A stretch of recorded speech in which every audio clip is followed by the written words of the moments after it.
Capítulo 15. El papel de la religión en la sociedad moderna.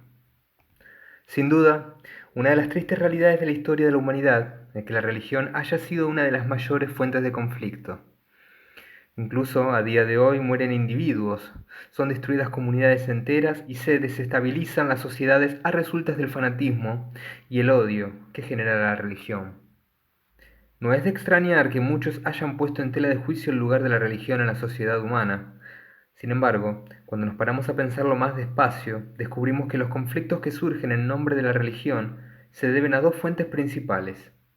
Por una parte, los conflictos que surgen sencillamente a resultas de la diversidad religiosa, de las diferencias doctrinales, culturales y prácticas que hay entre una religión y otra. Por otra parte, los conflictos que surgen en el contexto de una serie de factores políticos y económicos, sobre todo en ámbitos institucionales. La armonía entre las diversas religiones es la clave para superar los conflictos de la primera categoría. En el caso de la segunda, es preciso hallar otras soluciones. La secularización, y especialmente el hecho de separar la jerarquía religiosa de las instituciones del Estado, puede servir para disminuir en cierta medida tales problemas institucionales. En este capítulo nos ocupamos, sin embargo, de la armonía entre las diversas religiones. Este es un aspecto sumamente importante de lo que he denominado responsabilidad universal. Pero antes de examinar el asunto con detalle, tal vez valga la pena considerar la cuestión de que la religión sea de veras relevante en el mundo moderno, pues son muchas las personas que sostienen que no lo es. He observado que la fe religiosa no es una condición previa de la conducta ética, ni de la felicidad en sí misma. También he dado ya a entender que tanto si una persona practica la religión como si no la practica, son indispensables las cualidades espirituales del amor y la compasión, la paciencia y la tolerancia, el perdón, la humildad, etc. Al mismo tiempo quisiera dejar bien claro que tengo la convicción de que estas cualidades se desarrollan con mayor facilidad y eficacia en el contexto de la práctica religiosa. También creo que cuando un individuo practica sinceramente la religión, gozará de enormes beneficios. Las personas que han desarrollado una fe sólida, cimentada en la comprensión y arraigada en la práctica diaria, están en general mucho más preparadas cuando se trata de afrontar la adversidad que quienes no la han desarrollado. Por consiguiente, estoy convencido de que la religión tiene un potencial enorme para beneficiar a la humanidad. Si se emplea como es debido, se trata de un instrumento extremadamente eficaz para la consecución de la felicidad. En concreto, puede desempeñar un papel crucial a la hora de animar a las personas a que desarrollen el sentido de la responsabilidad hacia los demás, así como la necesidad de ser éticamente disciplinadas. Sobre esta base, por tanto, creo que la religión sigue siendo relevante hoy en día, pero también vale la pena tener en cuenta lo siguiente. Hace unos años se recuperó el cuerpo de un hombre de la edad de piedra en los glaciares de los Alpes. Pese a tener más de 5000 años de antigüedad, estaba perfectamente conservado. Incluso sus vestiduras estaban intactas. Recuerdo haber pensado aquel día que si no fuera posible insuflar, de nuevo, la vida de ese individuo, aunque solamente fuese un día, descubriríamos que tenemos en común muchísimas cosas. No cabe duda de que él también tuvo que estar preocupado por su familia y sus seres queridos, por su propia salud, etc. A pesar de las diferencias culturales y de expresión, seríamos capaces de identificarnos con él por lo que respecta a los sentimientos, y no creo que haya ninguna razón para suponer que su preocupación por lograr la felicidad y evitar el sufrimiento fuese menor que la nuestra. Si podemos dar por hecha la relevancia que tuvo en el pasado la religión, con el gran hincapié que hace en la superación del sufrimiento por medio de la práctica de la disciplina ética y el cultivo del amor y la compasión, es difícil imaginar por qué no debiera ser hoy en día exactamente igual. Es muy cierto que el valor de la religión en el pasado pudo ser más obvio, ya que el sufrimiento humano era más explícito en función de la carencia de ciertas facilidades que son privativas de la era moderna. No obstante, precisamente porque los seres humanos todavía padecemos el sufrimiento, aunque hoy se experimenta en un sentido más interior, en forma de aflicciones mentales y emocionales, y porque la religión añade a su verdad salvífica su intención de ayudarnos a superar el sufrimiento, no cabe duda de que ha de ser todavía relevante. Así pues, ¿de qué modo podríamos alcanzar la armonía necesaria para superar los conflictos entre las diversas religiones? Igual que en el caso de los individuos dedicados a la disciplina de la contención en sus respuestas ante los pensamientos y emociones negativos, y al cultivo de las cualidades espirituales, la clave radica en el desarrollo de la comprensión. Primero, debemos identificar los factores que la obstruyen, después hallar los medios para superarlos. Es posible que la obstrucción más significativa de la armonía entre las diversas religiones sea la falta de apreciación de los valores que contienen las tradiciones de la fe ajenas a nosotros. Hasta hace relativamente poco tiempo, la comunicación entre las diversas culturas e incluso entre las diversas comunidades era lenta y a veces inexistente. Por este motivo, la simpatía por las tradiciones de la fe ajenas a cada cual no era por fuerza demasiado importante, salvo en casos en los que miembros de distintas religiones vivían unos juntos a otros. Sin embargo, esta actitud ha dejado de ser viable. En el mundo de hoy en día cada vez más complejo e interdependiente, estamos obligados a reconocer la existencia de otras culturas, de distintos grupos étnicos y por supuesto de distintos credos religiosos. Tanto si nos gusta como si no, la mayor parte de nosotros experimenta esta diversidad de modo cotidiano. Creo que la mejor manera de superar la ignorancia y de lograr la comprensión consiste en entablar el diálogo con los miembros de otras tradiciones religiosas. Y he visto que esto se produce de distintas formas. Los debates entre eruditos, en los que se explora la convergencia y tal vez con mayor importancia la divergencia entre los distintos credos religiosos, son de la mayor importancia. A un nivel muy distinto, es de utilidad que se produzcan encuentros entre fieles ordinarios, pero practicantes, de las distintas religiones y que en esos encuentros traten de poner en común sus experiencias. Es posible que sea esta la forma más eficaz de apreciar las enseñanzas de los otros. En mi caso, por ejemplo, mis encuentros con el difunto Thomas Merton, monje católico de la orden cisterciense, fueron una fuente de profunda inspiración. Me ayudaron a desarrollar una honda admiración por las enseñanzas del cristianismo. También creo que los encuentros ocasionales entre los dirigentes religiosos a fin de rezar por una causa común son de la máxima utilidad. La reunión que tuvo lugar en 1986 en Asís, en Italia, donde se reunieron representantes de las principales religiones del mundo para rezar por la paz, creo que fue tremendamente beneficiosa para muchos creyentes de distintas religiones, en la medida en que fue un símbolo de la solidaridad y del compromiso por la paz de todos aquellos que tomaron parte en la misma.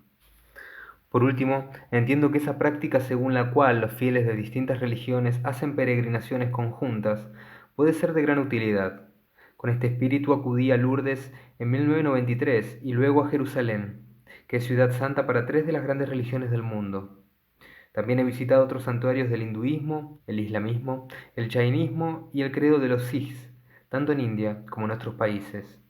Más recientemente, después de un seminario dedicado a comentar y practicar la meditación según las tradiciones cristiana y budista, me sumé a una histórica peregrinación de fieles de ambas tradiciones en un programa de plegarias, meditaciones y diálogos bajo el árbol del Bodhi en Bodh Gaya, en India, que es uno de los santuarios más importantes del budismo. Cuando tienen lugar intercambios de esta índole, los fieles de una tradición descubren que, tal como sucede en la suya, las enseñanzas de otros credos religiosos son una fuente de inspiración espiritual y de guía en la conducta ética. También verán con claridad que al margen de las diferencias doctrinales y de otro tipo, todas las grandes religiones tienen por objeto ayudar a los individuos a llegar a ser buenos seres humanos. Todas ellas hacen hincapié en el amor y la compasión, la paciencia, la tolerancia, la humildad, etc. Todas son capaces de ayudar a los individuos a desarrollar estas virtudes. Por si fuera poco, el ejemplo que dieron los fundadores de cada una de las grandes religiones demuestra a las claras una acusada preocupación por ayudar a los demás a encontrar la felicidad mediante el desarrollo de dichas cualidades. En lo tocante a sus propias vidas, cada uno de ellos se condujo con una gran sencillez. La disciplina ética y el amor por los demás fueron el sello distintivo de sus vidas. No vivieron en el lujo como los emperadores y los reyes. Al contrario, aceptaron voluntariamente el sufrimiento sin pararse a considerar la aspereza que ello implicaba, a fin de beneficiar a la humanidad en conjunto. En sus enseñanzas, todos ellos pusieron especial énfasis en desarrollar el amor y la compasión, y en renunciar a todo deseo egoísta. Y todos ellos nos alientan a transformar nuestro corazón y nuestro espíritu. Ciertamente, tanto si tenemos fe como si no, todos ellos son dignos de nuestra más profunda admiración. Además de comprometernos en el diálogo con los fieles de otras religiones, en nuestra vida cotidiana debemos poner en práctica las enseñanzas de nuestra propia religión. Cuando hayamos experimentado los beneficios del amor y la compasión y de la disciplina ética, reconoceremos con facilidad el valor que tienen las enseñanzas de los otros. Para ello, resulta esencial comprender que la práctica de la religión entraña algo que va mucho más allá del decir creo, o como es el caso del budismo, me refugio. No basta tampoco con visitar los templos, los santuarios o las iglesias. Y asimilar las enseñanzas religiosas es una tarea que apenas tendrá beneficio si no nos llegan al corazón, si se quedan al nivel del intelecto. Encomendarse a la fe sin llegar a la comprensión y a la puesta en práctica de las enseñanzas tiene un valor muy limitado. A menudo les digo a los tibetanos que llevar un mala, una especie de rosario, no basta para hacer de una persona una genuina practicante de la religión. Los esfuerzos que hacemos sinceramente para transformarnos en el plano espiritual son los que sí nos convierten en genuinos practicantes de la religión. Llegaremos a comprender la tremenda importancia de la práctica genuina de la religión cuando reconozcamos que, junto con la ignorancia, las relaciones malsanas de los individuos con sus creencias son el otro factor capital de la falta de armonía entre las diversas religiones. Lejos de aplicar las enseñanzas de las religiones a nuestra vida, tenemos cierta tendencia a utilizarlas para reforzar nuestra actitud egoísta. Nos relacionamos con nuestra religión como si fuese algo que nos pertenece o bien una etiqueta que nos diferencia de los demás. Sin duda, se trata de un error de planteamiento. En vez de utilizar el néctar de la religión para purificar los elementos venenosos de nuestro corazón y nuestro espíritu, existe un peligro grave cuando pensamos así y utilizamos los elementos negativos para envenenar el néctar de la religión.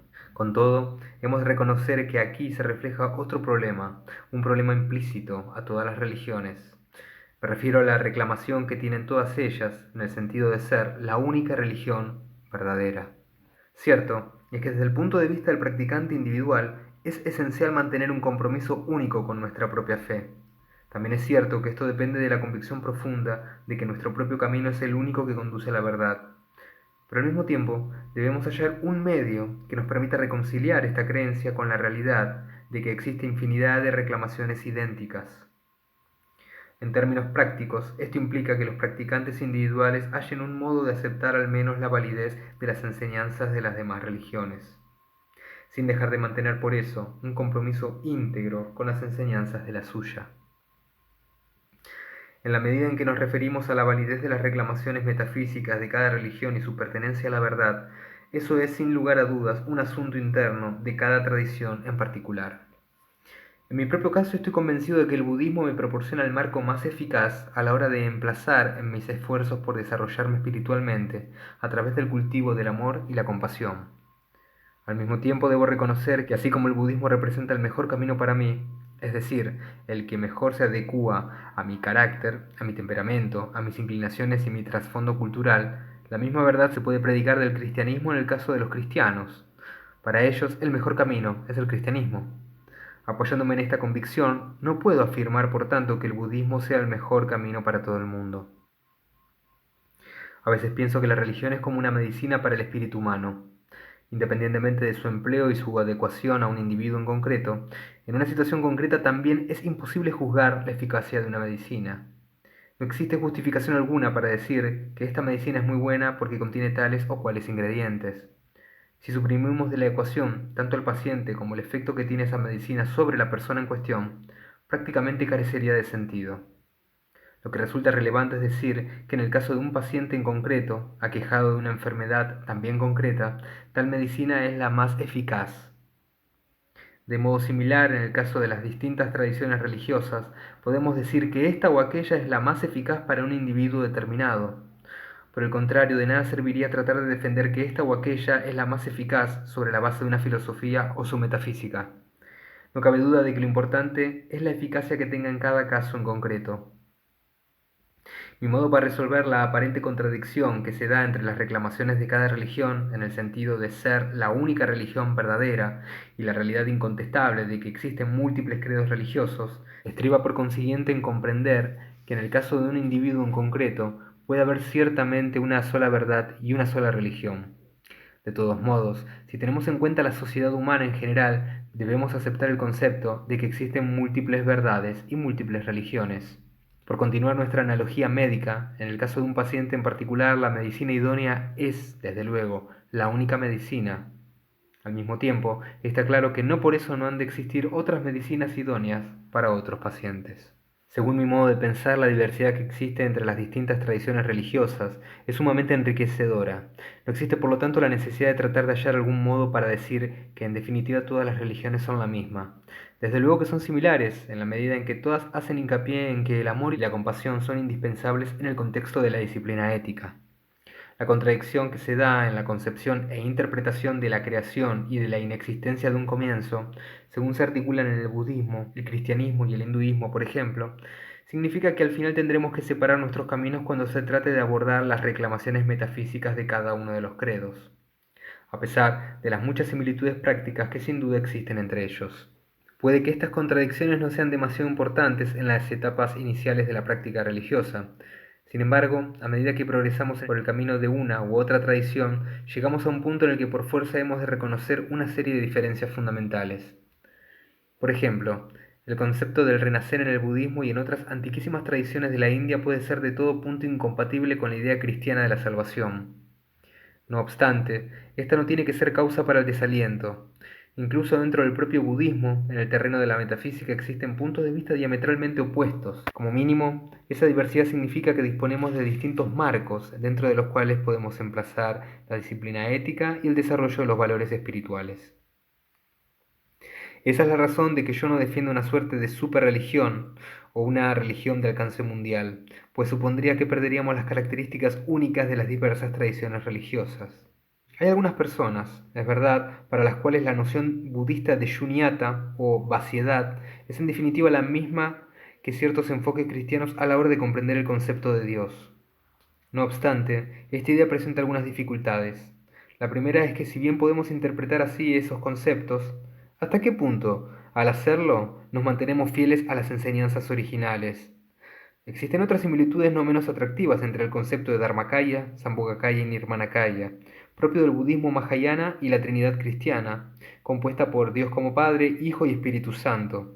Sin embargo, afirmar sobre esta base que el budismo y el cristianismo son en el fondo la misma religión sin duda equivale a ir un poco demasiado lejos. Tal como reza un viejo adagio tibetano, hay que tener cuidado de no poner la cabeza del yak en el cuerpo de un carnero, o viceversa. Lo que en cambio se necesita es que desarrollemos una idea genuina de la diversidad religiosa, a pesar de las distintas reclamaciones de los diferentes credos y tradiciones. Esto resulta especialmente cierto si nos tomamos en serio nuestro respeto por los derechos humanos en cuanto principio universal. En este sentido, el concepto de un Parlamento Mundial de las Religiones me resulta sumamente atractivo. Para empezar, la palabra parlamento tiene la connotación democrática inequívoca, mientras que el plural religiones subraya la importancia que tiene el principio de la multiplicidad de las tradiciones religiosas. Esa auténtica perspectiva pluralista sobre la religión, según se desprende de la idea de un parlamento semejante, creo que podría ser de grandísima ayuda. Así se evitarían los extremos del fanatismo religioso por un lado y por otro la urgencia de lograr un sincretismo innecesario. En relación con esta cuestión de la armonía entre las diversas religiones, tal vez debería añadir algo sobre la conversión religiosa. Esta es una cuestión que debe ser tomada con suma seriedad. Es esencial que nos demos cuenta de que el mero hecho de la conversión por sí sola no hará de un determinado individuo una mejor persona. Esto es, más disciplinada, más compasiva y con un corazón más cálido. Por lo tanto, mucho más útil es que el individuo se concentre en transformarse espiritualmente mediante la práctica de la contención, la virtud y la compasión. En la medida en que los conocimientos o las prácticas de otras religiones sean útiles o relevantes para nuestra propia fe, siempre será valioso aprender de los demás. En algunos casos puede ser incluso útil adoptar algunas prácticas de otras religiones. Cuando esto se hace con sabiduría, seguimos firmemente comprometidos con nuestra propia fe. Esta será la mejor manera, ya que no entraña peligro de confusión, sobre todo con respecto a las distintas maneras de vivir que tienden a relacionarse estrechamente con las distintas tradiciones religiosas. Teniendo en cuenta la diversidad que se encuentra entre los seres humanos individuales, es lógico que se produzca el caso de que entre los muchos millones de practicantes de una determinada religión exista un puñado de fieles, para los cuales el enfoque de otra religión sobre el desarrollo espiritual y ético sea más satisfactorio. Para algunas personas el concepto de renacer y de karma resultarán sumamente eficaces a la hora de servir de inspiración a la ambición o el deseo de desarrollar el amor y la compasión dentro del contexto de la responsabilidad. Para otros, el concepto de un creador trascendente y lleno de amor lo será todavía más. En tales circunstancias, es crucial que esos individuos se interroguen una y mil veces. Han de preguntarse, ¿me atrae esta religión por las razones más apropiadas? ¿No serán meramente los aspectos culturales y rituales los que me atraen? ¿Son sus enseñanzas esenciales? Si me convierto a esta nueva religión, ¿estoy pensando acaso que será menos exigente que la mía? Digo esto porque a menudo me llama la atención que cuando las personas se convierten a una religión ajena a su herencia tradicional, muy a menudo adoptan los aspectos más superficiales de la cultura a la que pertenece su nueva religión. Sin embargo, su práctica tal vez no vaya mucho más allá. En el caso de una persona que después de un proceso de reflexión largo y madurado decide adoptar una religión diferente, es de la máxima importancia que recuerde la contribución positiva que ha aportado a la humanidad cada una de las dos tradiciones religiosas. El peligro estriba en que el individuo, al pretender justificar su decisión ante los demás, critique la fe de la que provenía. Esto es algo que hay que evitar a toda costa. Que esa tradición haya dejado de ser eficaz en el caso de un individuo no significa que ya no sea benéfica para la humanidad. Por el contrario, podemos estar seguros de que ha sido una fuente de inspiración para cientos de millones de personas en el pasado, de que hoy en día inspira a otros muchos millones y de que sin duda en el futuro será una fuente de inspiración para que millones de personas más tomen el camino del amor y la compasión. Lo que es de veras importante y que hay que tener muy presente es que, en definitiva, todo el propósito de la religión es facilitar el amor y la compasión, la paciencia, la tolerancia, la humildad, el perdón, etc. Si descuidamos estas virtudes, cambiar de religión no servirá de nada. Del mismo modo, aun cuando seamos fervientes fieles de nuestra propia religión, eso no nos servirá de nada si olvidamos poner en práctica todas estas cualidades en nuestra vida cotidiana. Un creyente de estas características no es mucho mejor que un paciente aquejado por una enfermedad fatal, que se limita a leer un tratado médico sobre su enfermedad, pero que no logra decidirse a emprender el tratamiento indicado. Por si fuera poco, si nosotros los practicantes de la religión no somos compasivos y disciplinados, ¿cómo vamos a esperar que lo sean los demás? Si podemos instaurar una genuina armonía basada en el respeto mutuo y en la mutua comprensión, la religión tiene un potencial enorme para hablar con autoridad sobre cuestiones morales tan vitales como son la paz y el desarme, la justicia política y social, el medio ambiente y muchos otros asuntos que afectan a toda la humanidad. Ahora bien, mientras no pongamos en práctica nuestras enseñanzas espirituales, jamás se nos tomará en serio, y esto presupone, entre otras cosas, dar un buen ejemplo mediante el desarrollo de unas buenas relaciones con otras tradiciones y credos religiosos.